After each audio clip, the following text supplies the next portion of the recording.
Welcome back, everybody, to Watcher of All Things. My name is Kiki, and this is my podcast where I talk movies, TV shows, all things entertainment. And today, it's a big one. It's Bird Week. It's episode 32, where we're going to be talking The Crow and Cuckoo. Today is the bird spectacular for Watcher of All Things. I hope you're all doing well. I hope you're enjoying the final days of August. We're getting into our final week. How depressing, but I kind of love fall. There's something very nice about fall. You know, sleeping with your windows open. You go to bed nice and cool, nice and chilly, and then you wake up freezing. That's one of my favorite things about the autumn season. And so we have lots of news to get to today. We have 2 films to review. Try and be nice and concise with both.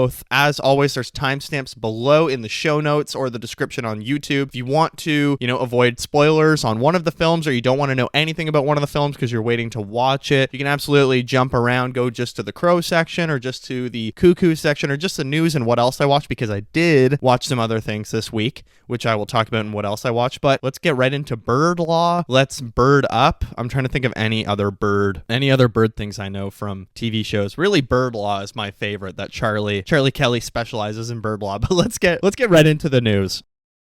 Well, James Gunn this week on Threads, which an app I recently downloaded, and it's surprisingly a little more wholesome than Twitter.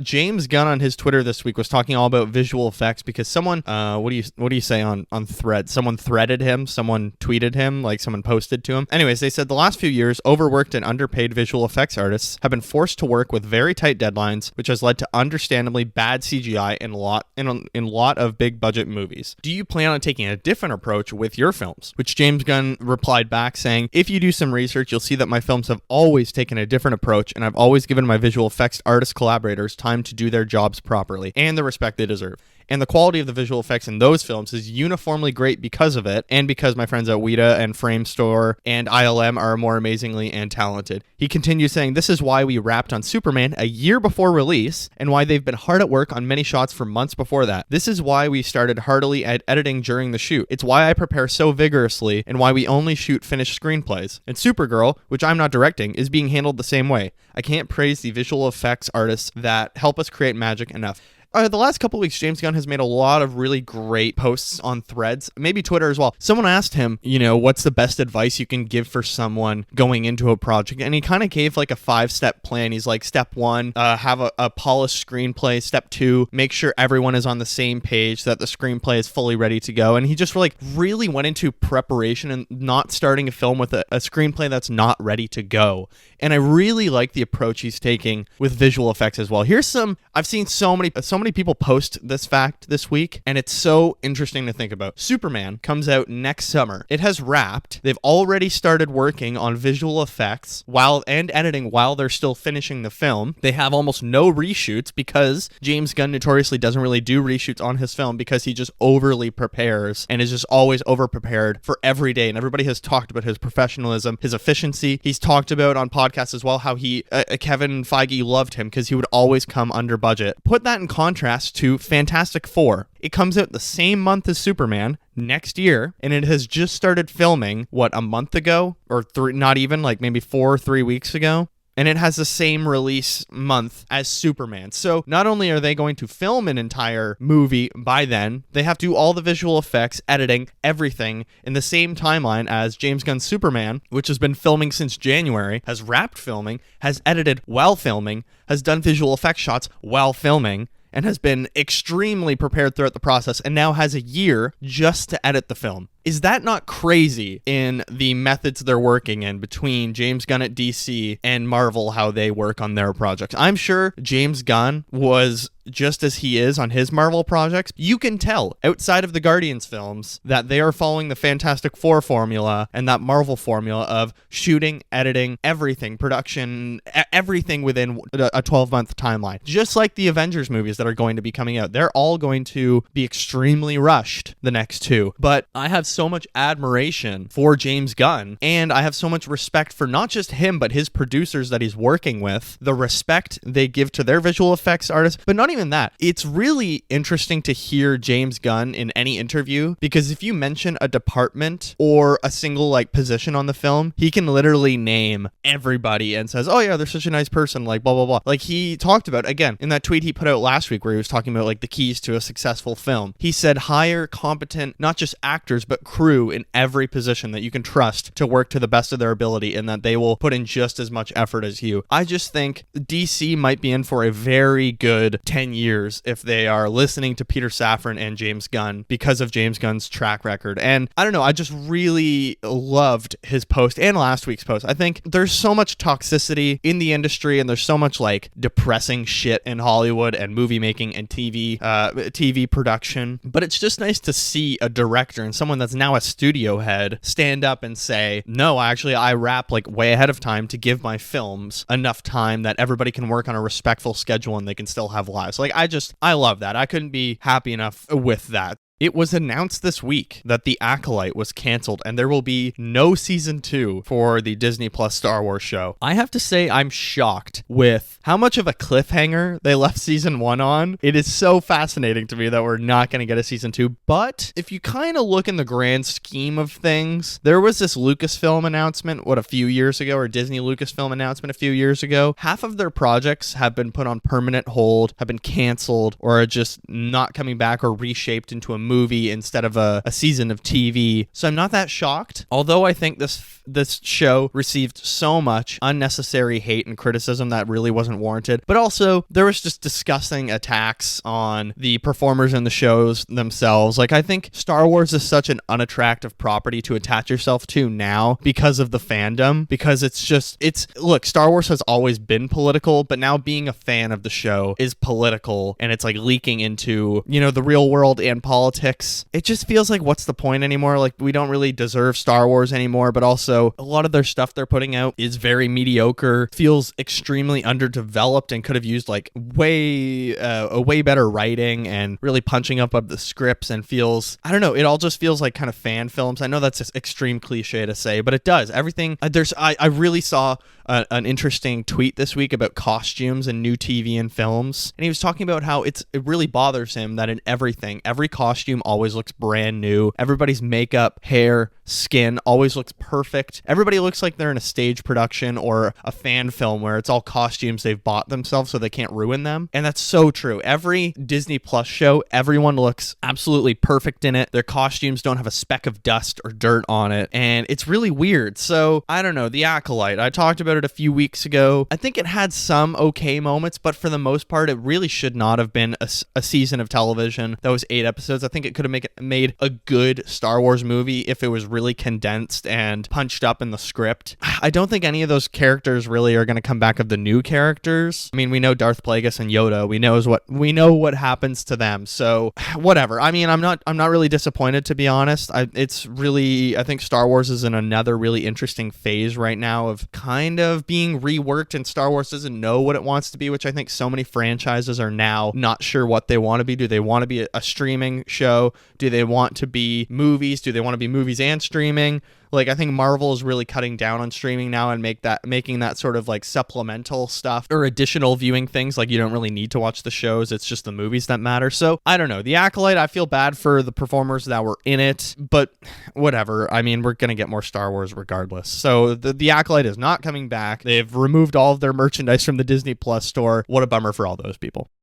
Speaking of streaming, Chick-fil-A is hatching a plan to get into the streaming industry. So Chick-fil-A, according to Deadline, is moving aggressively into the entertainment space with plans to launch a slate of originals for its own streaming platform. The fast food firm has been working with a number of major production companies, including some of the studios, to create family-friendly shows, particularly in the unscripted space. It is also in talks to license and acquire content. We hear that this includes a family-friendly game show from Glassman Media, the company behind NBC's The Wall and Michael Sugar's Sugar 23, which is behind series such as Netflix's 13 Reasons Why. Deadline understands the show has been handed a 10-episode order. Isn't that wild? Chick-fil-A streaming service. I saw, what was it, a Red Letter Media clip on Twitter this week that literally predicted this. They had I can't remember what the company was or if it was a restaurant or a store, but they had their own streaming service. And this is wild. I'm trying to think like Filet Plus. What's the name of the streaming service gonna be? Chick-fil-A Prime, Chick-flicks. Really weird. I don't like that. I don't like that. I mean, Chick-fil-A is obviously a very homophobic company and pretty fucked up, but like, what a weird move for a fast food chain to move into the streaming space. Please comment if you know any streaming platforms that were restaurants and then moved into, like, what? Where is this industry going, man? What is capitalism? I mentioned last week, I think, in my Alien Romulus review that they played the first trailer for Megalopolis before the film, and it looked visually interesting, but it does look like a very strange film with nonsensical shit in it. Well, anyways, they put a new trailer out this week, which I watched the other morning. I was watching, and I thought it was so interesting. They opened the trailer with these quotes about Francis Ford Coppola's previous films and how at the time they were all called failures. They were all called messy and like diminished by its artistness. As much as I thought that was an interesting move to put past current day reviews or present reviews when those films came out, and then compared to years later how the legacy of The Godfather, Apocalypse Now, Dracula have all lived on and become pillars of Hollywood. Turns out those were all fake reviews, or they were reviews actually about other films. The trailer for Francis Ford Coppola's Megalopolis removed by the studio over fake movie critic quotes. Lionsgate, after it was discovered to include fake movie review quotes, removed the trailer, and Lionsgate issued an apology saying, Lionsgate is immediately recalling our trailer for Megalopolis. We offer our sincere apologies to the critics involved and to Francis Ford Coppola and American Zoetrope for this inexcusable error on our vetting process. We screwed up. We are sorry. So it sounds like Francis Ford Coppola was not part of this. This was not his idea. This is all a marketing strategy for the film. Genius, but I don't think it is. So I think the trailer was only up for about 18 hours, and then someone pointed out, hey, that's a quote from somewhere else, and Lionsgate was immediately caught. So look, Francis Ford Coppola is a creep. He was weird to extras and was like sexually harassing them on a set, and that movie has like Shia LaBeouf in it, some very problematic shit in it. It just looks like an absolute dumpster fire, and I've heard a lot of bad things about the movie, that it really does suck, but it's just an artist that sold his own vineyard and, you know, has put so much of his own money into a film, and it's just one big swing, and it could come out as a wet fart, or it can be a masterpiece for the times. I don't know. Really strange. I'm seeing it on September 25th, I think, as soon as it comes out. Really weird. Okay, let's get into our two films. Let's get into Bird Week with The Crow first, and then we're going to talk Cuckoo. As I said before, there's timestamps below. If you want to avoid the spoilers and just listen to the non-spoiler sections, absolutely you can do that. Just jump around to the sections you want to hear. All the timestamps are below, as always. Let's get into The Crow. It's The Crow. We are here. It's The Crow, a film I have not been looking forward to since that first trailer. First of all, I thought it was a Netflix movie because of how it looked. I actually thought this was going straight to Netflix, but also I swear I've had some, what's it called?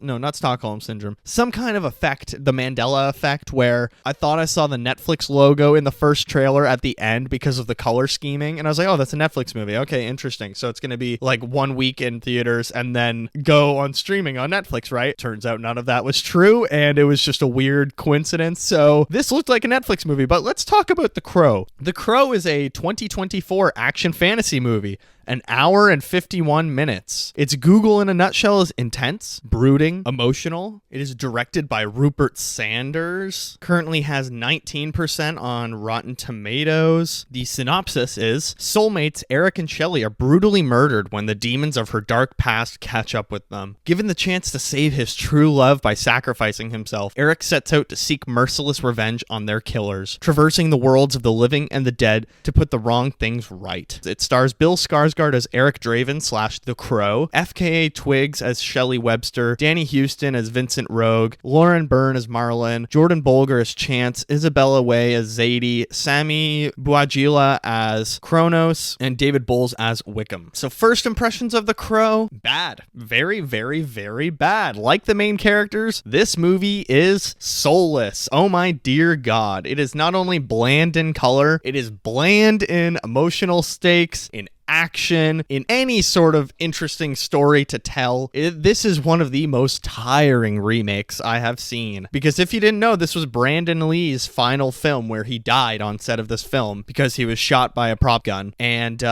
this movie, he's probably turning in his grave right now because holy shit, this was a very bad movie. Bill Skarsgård as Eric Draven / the Crow. Pretty bad, not gonna lie. I really do like Bill Skarsgård. I think his family is very talented. He is kind of so strange in this film. His voice sounds like a 14-year-old, but his demeanor and his, I don't know, physical presence are trying to be this like insanely tough guy, and he's all edgy, and everybody just looks like a Hot Topic employee. So strange. Like there is such a lack of any, it feels like everybody's phoning it in. I think there's a reason that the studio kept the review embargo up until literally last night when the movie came out in theaters at 7 p.m. Eastern time. FKA Twigs, she is really bad in this movie as well. I'm sorry. I know people like her music, but she cannot act for her life. Like Skarsgård is this hilarious, whiny voice, and she's like whispering for half the movies. And okay, you know in movies like John Wick where the main character looks back at videos of their dead wife and they're like in the sheets and like that's what about 90% of this movie is. Just looking back at like cheesy death montages, and it's some classic dead wife montage acting. I was pretty blown away. The villain, there's literally no interesting aspects of our villain. There's no development of the villain at all.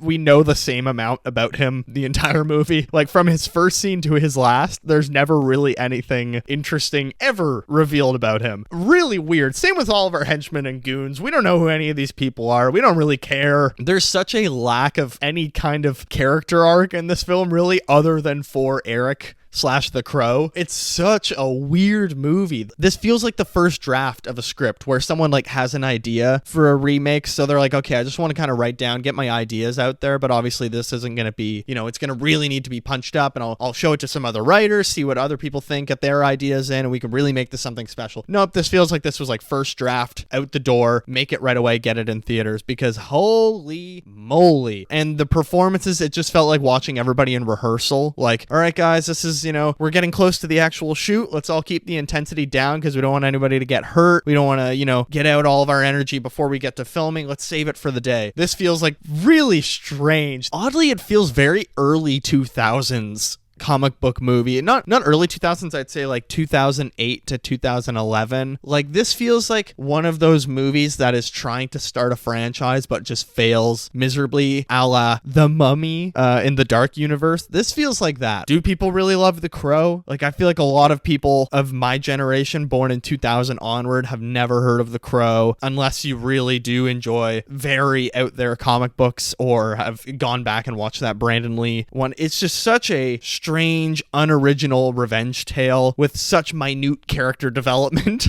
I say this rarely. It was actually a very boring movie. I don't like calling things or movies and TV shows boring, but there is just something so unentertaining about it. It really is dragging you through everything. Everything feels so kind of pedantic, and we've seen this all before. It kind of all just feels generic, and there's no real creativity. There's never anything in this film that kind of catches your eye, and you're like, oh shit, okay, well, I know this hasn't been great so far, but we haven't really seen that before. Nothing like that. There's nothing original about this film. Also, tonally for a movie called The Crow, that's this like action thriller, dark kind of grunge film, it's tonally all over the place. Like the needle drops are really weird in this, and there's one scene where Eric and Shelly go out with a bunch of friends that we have no clue who they are. They go to like this campground and they're swimming and stuff, and there's like kind of pop indie music playing over it. I was like, what am I watching? This feels like an episode of Riverdale. I was so blown away. It was just tonally, it feels really all over the place, this movie, and it's just kind of dragging itself along. It doesn't know,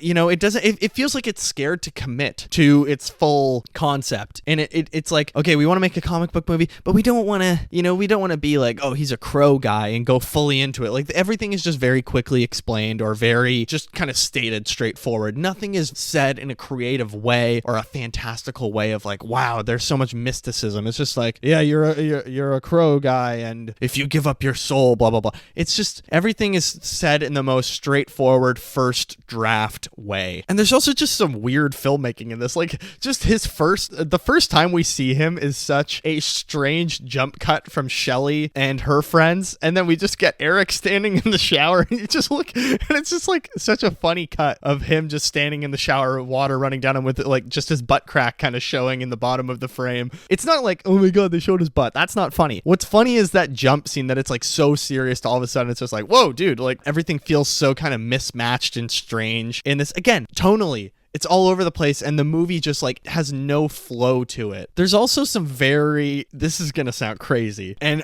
I know people say this about movies all the time, but this actually did remind me of The Room a lot. Bill Skarsgård's voice sounds like Tommy Wiseau for half the movie. His delivery of a lot of lines is very, oh, hi, Mark, and a lot of like weird emphasis on the wrong words. He has a weird accent too, that like, is he trying to do an American accent because it's slipping through, or is he not? It's kind of confusing. But also it reminds me of The Room in that the sex scenes are so awkward. Oh my god. Nobody on this cast had ever met before they filmed the movie. You don't buy anything in this movie. I don't buy that these people love each other. I don't buy that these two people hate each other. This just feels like a rehearsal of a scene. And the sex scenes are just so strange, and they're like kissing each other through curtains. You know, he has his iconic leather jacket that Brandon Lee wore in the first one, and the only reason he wears it in this one is because he's just like strangely wearing it around the apartment when they're just having like a sex marathon for a whole day. It's also the timeline of this movie. This could take place over 8 months or 8 hours. I actually could not tell you. I know there's some night and day scenes, but I literally could not tell you, like, wait, how long were they in rehab together? How long were they on the run together? How long were they hiding? They're saying, oh, I love you, I love you, I love you. And I'm like, I feel like these people have known each other for 20 minutes. It's so confusing. It's very narratively confused. Oh my God. Okay. One line that really made me laugh in this movie is they're in a bathtub together smoking a joint because they smoke weed. They're so cool. And they're such, oh, we're so corrupt because we smoke weed. It's so lame. Grow up. Oh my god. Okay, well, they're in a bathtub together, and they're like, what was the first thing you loved about me, or you thought about me? And he says to her, oh, you had this aura, which I just thought about all these TikTokers and like guys online that are like, oh, that's aura, bro. That's so Sigma aura, or like alpha aura. Just the dialogue in this film was seriously terrible. It was Madam Web level dialogue in this film. I don't know, maybe one sort of positive is like this wasn't the worst CGI I'd ever seen. It's not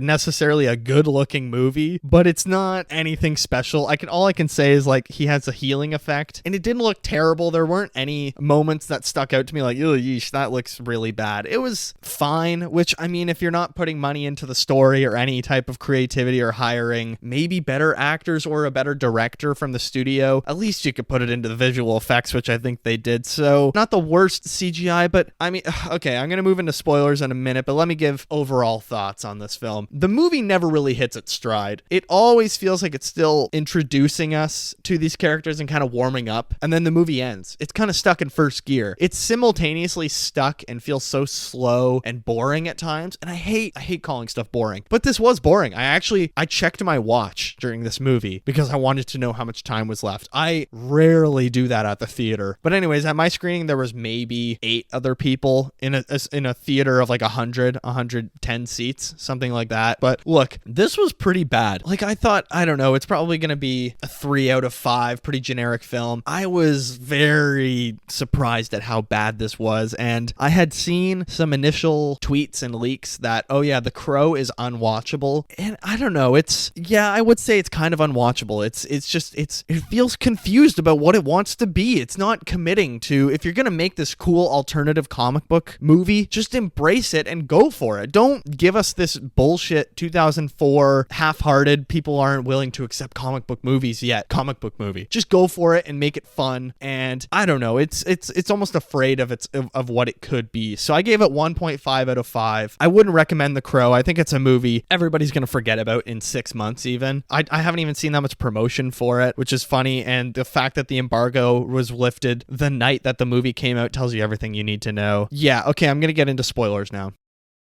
The first act of this film is the messiest, most uninteresting introductions to our characters. Like I said, everybody's playing a Hot Topic employee, but it's the definition of tell, don't show. Everybody just states exactly how they're feeling, exactly what's happened to them, exactly what they're going to do and why they want to do it. Like, it's just the most playing dumb filmmaking ever. Like, we meet Eric at this asylum. He's literally a foot taller than everyone, and they're all picking on him. Also, the guards are just absolutely useless. And if this is like a rehab center, or what is this detection center? It's like a rehabilitation center, and the guards are just picking on them all. Yeah, I don't know. Okay, so kind of the MacGuffin of this film, if I can call it that, is that Shelley. So the villain of the film is the devil, I guess, or this guy that like sends innocent people to hell by possessing them and making them kill themselves or kill other people. So the devil guy made Shelley kill these other people, and there was a video of it. So at the start of the movie, we're introduced to Shelley and her friends, and we aren't sure what's on this video. There's these people chasing after Shelley and her friends because they want to get rid of the video, so they kill Shelley's friend, and Shelley runs away, and she bumps into some police officers and drops drugs out of her bag, so she's sent to the rehab center. This whole video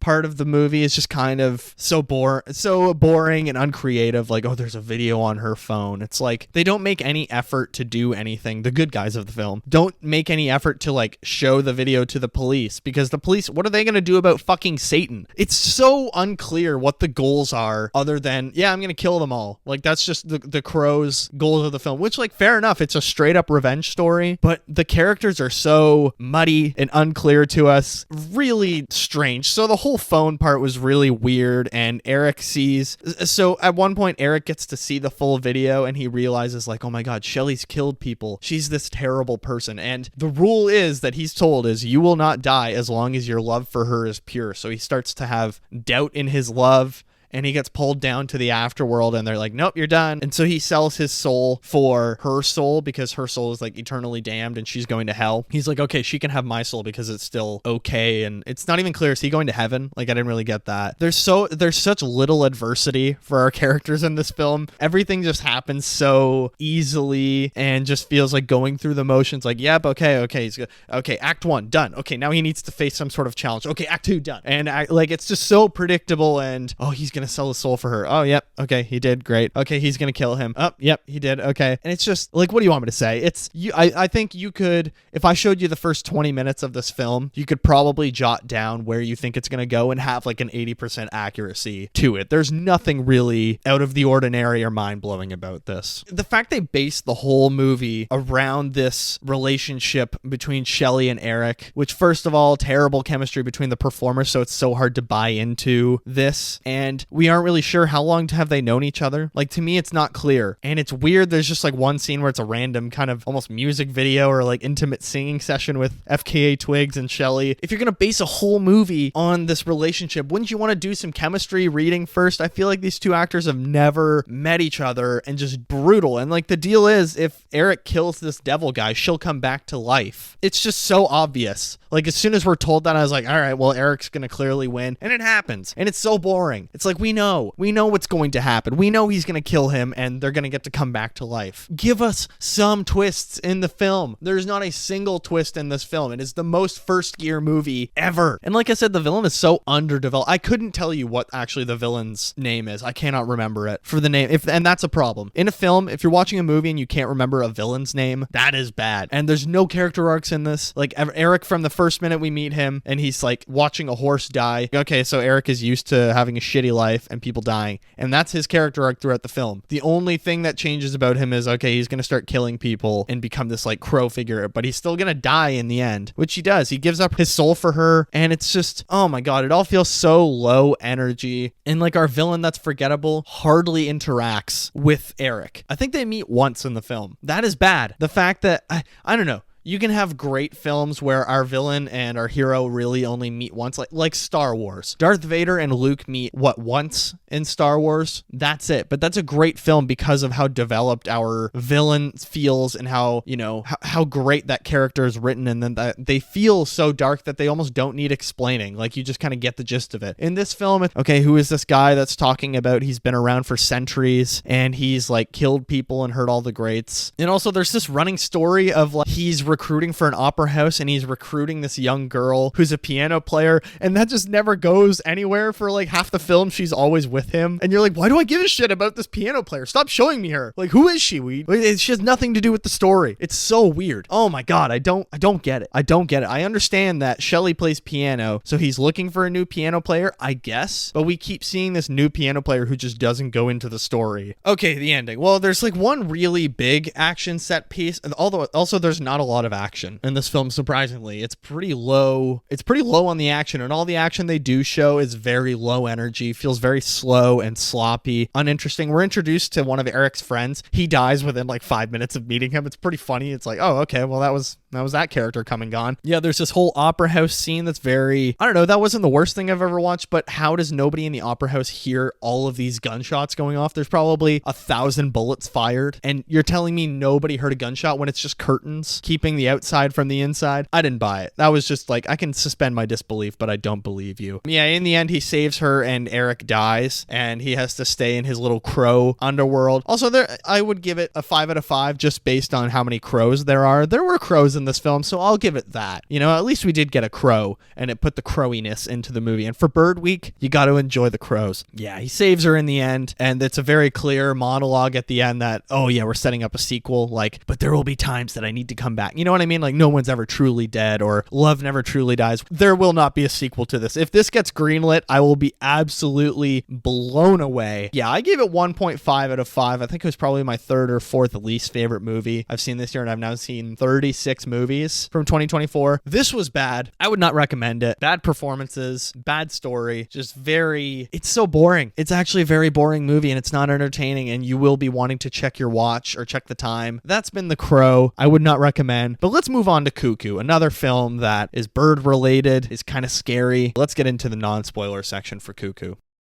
Cuckoo! Cuckoo. That was my Cuckoo impression for the movie Cuckoo. When I was growing up, my grandparents had a cuckoo clock in their kitchen. I like to hear it go off every hour, especially you'd get to like, a midnight or whatever. That thing would just start, cuckoo, cuckoo, cuckoo. That shit was hype. I would stand in the kitchen waiting for it. Anyways, Cuckoo is a horror mystery movie from 2024 that is an hour and 42 minutes. Currently has a 78% on Rotten Tomatoes with a 61% audience score. Its Google in a nutshell is harrowing, eerie, and sinister. And I would add to that, German. There were some funny German voices in this, including Dan Stevens. He's not German though, he's English. It is directed by Tillman Singer, cinematography by Paul Faltz, which I think is important to say because this was a gorgeous movie. The synopsis is, after reluctantly moving to the German Alps with her father and his new family, Gretchen discovers that their new town hides sinister secrets, as she's plagued by strange noises and frightening visions of a woman pursuing her. The film stars Hunter Schafer as Gretchen, Dan Stevens as Mr. Koenig, Jessica Henwick as Beth, Martin Sokas as Luis, Mila Liu as Alma, Greta Fernandez as Trixie, Astrid Barish-Frisbee as Ed, and Proshat Madani as Dr. Bonomo, Kaylin Morrow as the Hooded Woman, and Jan Bluthart as Henry. So, Cuckoo. This was a fun watch with some nice filmmaking, but it falls apart in the third act. Oh my dear goodness. Yeah, there's fun performances in this, interesting effects. I like the setting. We'll get into all that, but at times, it's too much. This is too much. And the movie made me want to say, Auf Wiedersehen, assholes. Cuckoo, I was looking forward to this movie for a long time because I like Hunter Schafer. I think she's really great. I thought she was good in Kinds of Kindness. It looked like a fun trailer to me, and I love Dan Stevens. I think he is so funny in everything he's in. He has such a strange aura about him. There we go. I used the word aura. Okay, let's start with performances as usual. Let's get right into it. Hunter Schafer as Gretchen. She's this like 17-year-old griefing teenager who's just lost her mother and is moving to Germany with her father and his new family. I thought she's a great lead in this, and we need more stuff with Hunter Schafer as the lead. This movie is getting me excited for the Blade Runner show with Hunter Schafer because I think she's a really great actress. Had a lot of emotional depth. There's just something like magnetic about her on screen that she's one of those performers that as soon as she's on, you're immediately enticed with what she's gonna do, and you can just kind of follow them along for hours because they have such an energy about them. She's also given a bunch to do in this movie and a lot to juggle, and kind of thrown under the bus by the writing because there is so much to do, but she's doing her best in most of it, and I think she's pretty great in this. Dan Stevens Germans. I love his little German accent and glasses. He's a hilarious, fun, little strange German man. And fun fact, he actually speaks 4 languages, and German is one of them. So when he was speaking German in this movie, I was like, oh, damn, Dan Stevens has a good German accent, and he speaks very good German. Went on his Wikipedia this morning. Turns out he speaks English, French, Italian, and German. Martin Sokus is just an unbelievably shitty dad. You almost can't buy it. Like, you almost can't buy how bad of a father he is in this movie, but I don't know. He's fine. Jessica Henwick, I thought she was fine. Also, she's not given tons to do other than maybe a couple plot points. Jan Bluthart is Henry, and I liked his performance a lot. He plays this police officer that's investigating this area. That's all I'm going to say about him, but he's really great. Him and Gretchen have really great chemistry, and they make a very fun team. This film actually, it's marketed as a horror mystery film. I think we get much more of the horror part of actually, not even. I don't know. There was good jump scares in this, but it's not the scariest thing I've ever seen. It's a pretty bog standard horror movie. The concept is extremely confusing and underdeveloped. The film actually gave me some good scares and goofs in the theater. Like, there was a couple times where I was like, Jesus Christ, because something jumps out or whatever. I was intrigued and enjoying the fear aspect of this film for about 75% of the movie, and then it lost me and I turned against it. The last quarter of the movie, I was like, nope, I'm not buying what you're selling. Cinematography wise, this was a really nice looking movie. I mean, Neon makes very nice looking films, and Paul Wiltz, what was his name again? The cinematographer for this film did a good job, because I think if you're going to make the setting this like German Alps type setting on a German vacation resort, it's kind of nice that they made the movie so pretty with like all these nice blue colors and greenery all around, and it feels like you're watching a postcard gone evil. So I really liked what they did visually with this film. There's also just like good effects, and I think the visual effects that they do, like the horror elements, actually look pretty good, although it's not like the craziest. There's actually no crazy CGI. Everything is very practical in this film, and what is kind of supernatural or freaky is done very close and in camera and can be done with like a simple model or something like that. So I don't know, the cinematography and like the German resort setting was really fun, and I liked this kind of old vacation-y stuff. The tech part of the film was kind of confusing, and it reminded me of the show Sex Education, that everybody dresses like they're in the 80s, or everybody looks like all the technology and everything around them, all the cars, all the resort, everything except their smartphones are from the 60s to the 80s, except their smartphones. That's the only modern tech that we see in this. And like, there's an old TV, there's old houses, there's an old resort, their cars are extremely old. The only modern thing they have is their smartphones. I don't know, I thought that was an interesting creative choice. I don't know what that says about the movie or the setting or whatever. Is that a German thing? Germans, let me know. Do you just have like old stuff everywhere that's only old? Like, everything you use is from the 70s and that's it? Yeah, it's just, I don't know, it's an interesting setting that makes the setting feel like a relic of the past, and that this is a story taking place in the past. Dun dun dun. What does that mean? Nothing. It doesn't mean anything, because it has nothing to do with anything. It's just a very interesting choice they made. Maybe one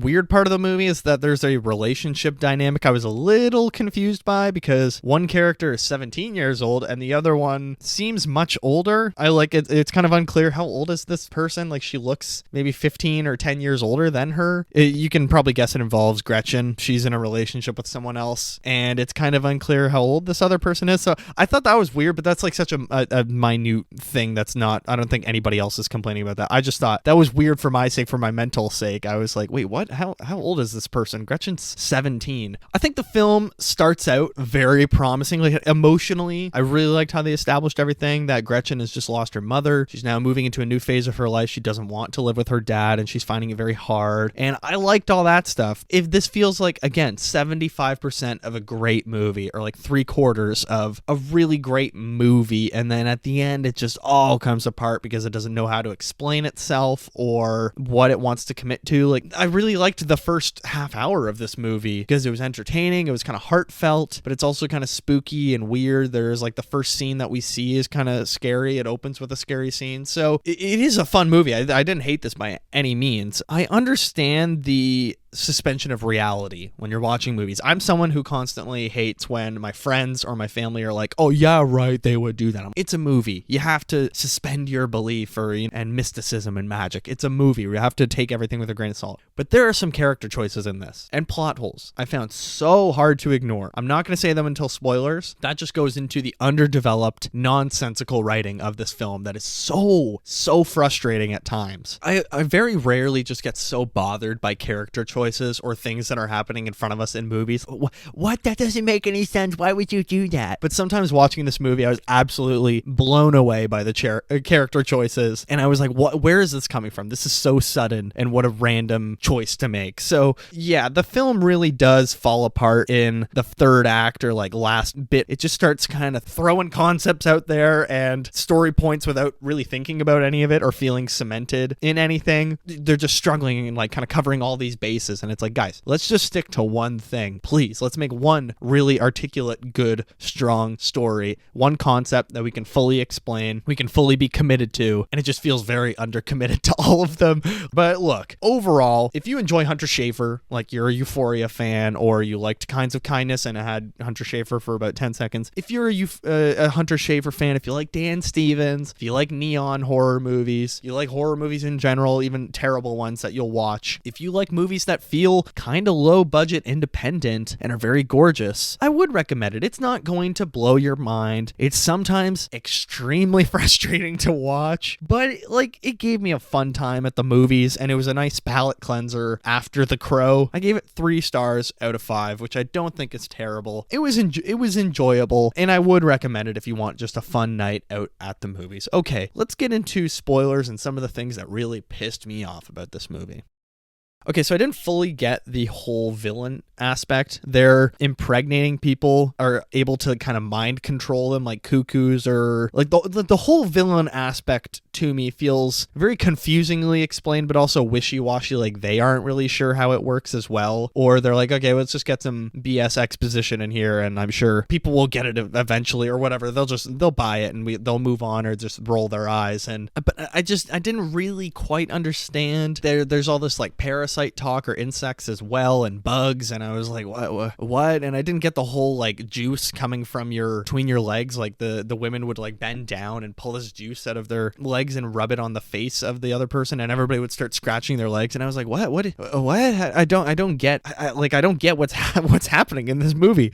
So it's just like an extremely confusing plot that it doesn't ever really feel fully explained or even like attempted to clearly explain. And all the villains have like a kind of Groundhog Day thing, or they put you in like a trance where it's a time loop or something like that. And I don't know, all those scenes were interesting where our characters, we see them doing the same actions over and over again as the like villain gets closer. But then sometimes you're watching and it's like, okay, this is dragging on a little bit, and it's like, we got it the first time, can we just have like maybe 2 instead of 5 loops? I think there's always some danger in those Groundhog Day repetition parts, but I don't know, the time looping parts are kind of interesting, and it's an interesting concept for the movie that our villains not only are doing this impregnation stuff of all these women and like parasitical impregnating of others and harvesting of eggs or whatever, but the fact that they can put you in a time loop trance, it doesn't feel like, okay, what's the horror element of this? Are they harvesting people? Are they mind control? What are we doing in this movie? What's our real selling point of like, oh, you want that kind of horror movie? That's what we're gonna be. It just feels like it's kind of trying to dip its toe into too many waters. It doesn't really fully cement itself in any of those camps. And of course, Dan Stevens is the mastermind of it all. So obvious from his first scene. The first time he's on screen, he weirdly rubs the back of Gretchen, and you're like, oh, this guy's a creep. He's obviously the villain. And same with the doctor. Like, there's no real surprises in the twists of who's evil in this film, I want to say, which is a little bit of a letdown. Like, you're never like, oh, no, how could they betray everyone? You're like, okay, they were kind of weird from the first interaction. That makes sense. And they're not just weird because they're German. They're weird in general. Yeah, I wish there was perhaps, if you're going to make a mystery movie, make it a little more mysterious of who is bad and who is good. It just felt like everyone was kind of painted pretty clearly. And you're like, okay, so they're a good guy, they're a bad guy. They're going to team up. It's just all very obvious from the first moments that were on screen, you know? Let's talk about the weird relationship. I thought Gretchen gets hit on by this like French musician that's staying at the resort, who to me felt like 10 or 15 years older than Gretchen. And I was like, wait, are they the same age? They do not look even close to each other's age. And it was just like, oh, this is out of nowhere. Like, it's cool that there's a love interest in the story, but it just kind of felt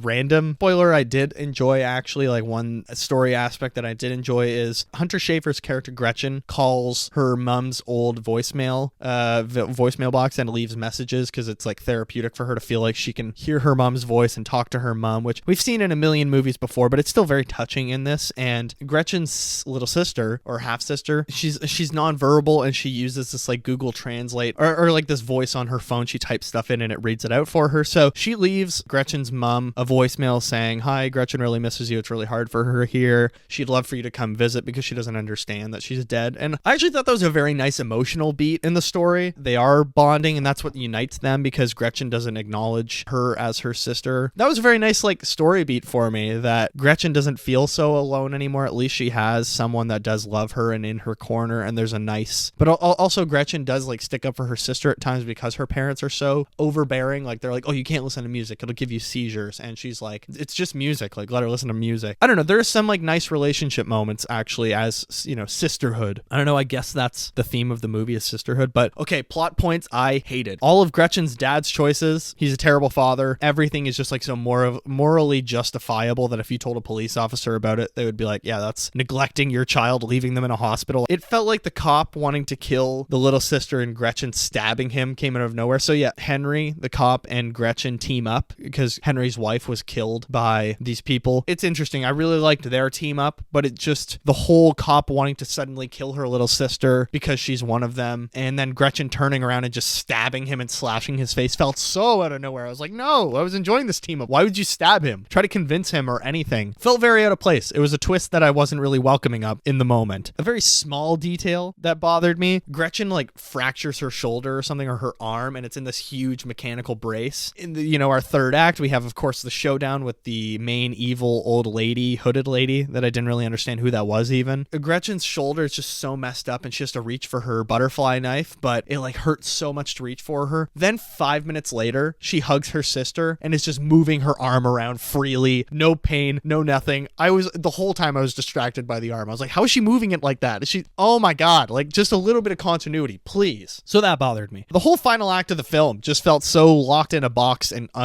creatively stuck. It literally felt like we were watching writer's block on screen, and it's a showdown between Dan Stevens' character, the police officer, Gretchen, and her sister. The two girls are trying to escape, and the cop wants to kill Gretchen's little sister. Dan Stevens wants to kill Gretchen. It's a very like showdown final set piece, but it all just feels very stale, and like we're kind of all stuck here. It feels very anticlimactic. They all just walk out, and the two guys kill each other, of course. So the whole third act just felt that was where it lost me. Little moments and the concept not being explained in the film. So that just all kind of started to pile on and fall apart at the end to me, which, you know, I read a bunch of reviews after, and I was like, a lot of people had the same issues of that ending just didn't make sense, or the movie just, nothing was explained and it just wants us to buy into whatever premise without questioning and just like kind of trust the process, when it all just felt very unearned to me and felt very stuck. Like, what happened with her parents? I cannot remember what happens to her parents. They're taken away by two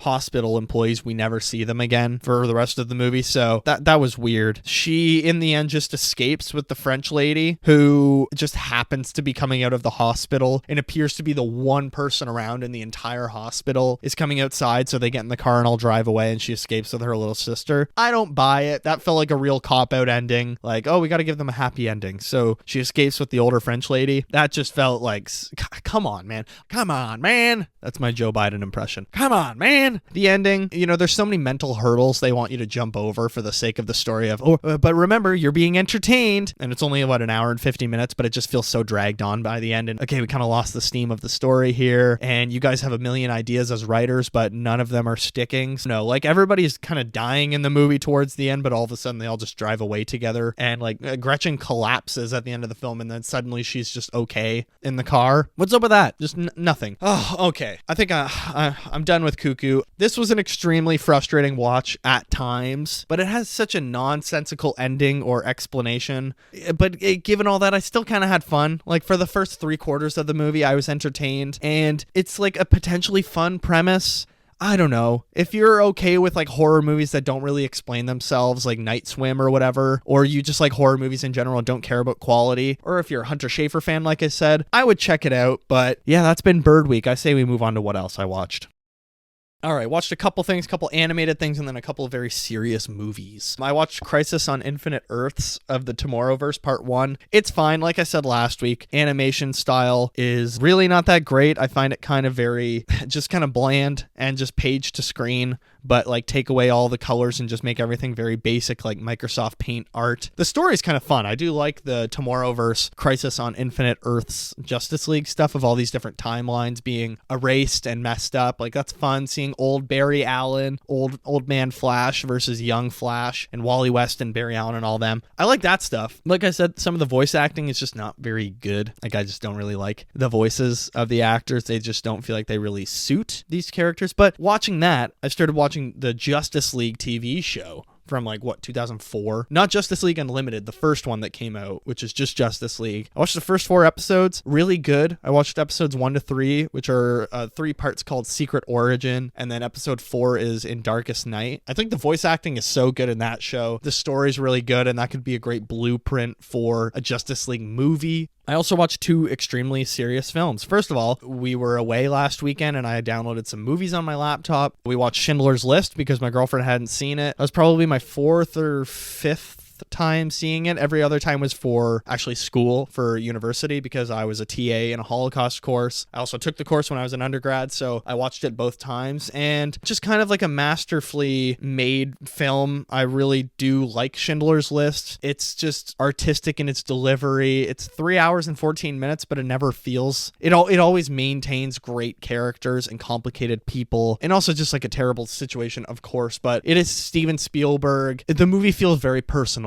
And I think you can tell the director had a very personal story to tell, and it all feels very authentic and honest about the people's experiences. And at times it is a very hard, almost scary watch, but I think it is an important film for people to watch Schindler's List at least once. Also, its representation of Jewish people, that they are kind of passive for most of the film, I think is problematic, but Liam Neeson's performance as Oscar Schindler is very much like a generational performance to watch. And I mean, Ray Fiennes is Amon Gott is terrifying. He's such a piece of shit. But yeah, Schindler's List, a pillar of Hollywood as always, and perhaps Steven Spielberg's magnum opus. I also watched, I went and saw Sing Sing. That was really good. A very moving story about, so it's a story of, and I didn't know it was based on a true story, of prison theater companies. So it's all these inmates and they put on productions for, I don't know, the public, but also just for themselves. And they're putting on this new production where they have a newcomer come who's never done theater before, and he's kind of like this hard-shelled, emotionally unavailable performer who wants to play Hamlet. It was a really great story. I do think come Oscar season, Sing Sing is very much going to be in the conversation. Coleman Domingo, I think he has an Oscar nomination nailed down. Like I would put money on it. I do think he'll get an Oscar nomination. He is a Divine G. Is that his name? I think it's Divine G. But yeah, Coleman Domingo just gives this he's one of those people that puts on so much responsibility and is so just competent, but meets their breaking point. And I love stories like that. I like stories where people are just like good at their jobs or good at what they do and what they're interested in. But we all have our breaking points, and that's kind of the whole point of the story. And what do you do when you hit your breaking point? You go again, and that's, I don't know. It was a really phenomenal story. It got me very emotional. Talks a lot about the incarceration system in the United States and how corrupt it is, and the appeal process for probation and release. Sing Sing, I'd been looking forward to it for a long time in theaters. It came out in the States over a month ago, but in Canada it just came out 2 weeks ago or last week, so I would highly recommend it. I really liked how it talked about kind of masculinity and vulnerability and men working through their issues in non-violent ways, or men being portrayed as emotionally, as emotional, but not just angry. Not everybody is just angry. Like, there's a really great line in the film where someone asks how the other person's feeling and they say they're angry, but that's just like too simple of an an emotion, or it's just like a cop-out to say your emotion, is anger. You're not angry. You're more than that. You're scared. You're sad. Anger comes from sadness. So, I don't know, a really beautiful story that I think I would definitely check out again. I gave it 4.5 stars on Letterboxd, and it was, I think, in my top 5 this year because it was really great. Sing Sing was a very moving film that I would recommend to people to go see in theaters, and if it comes on streaming, check it out on there because at Oscar time, I think there will be a lot of discussion about Sing Sing.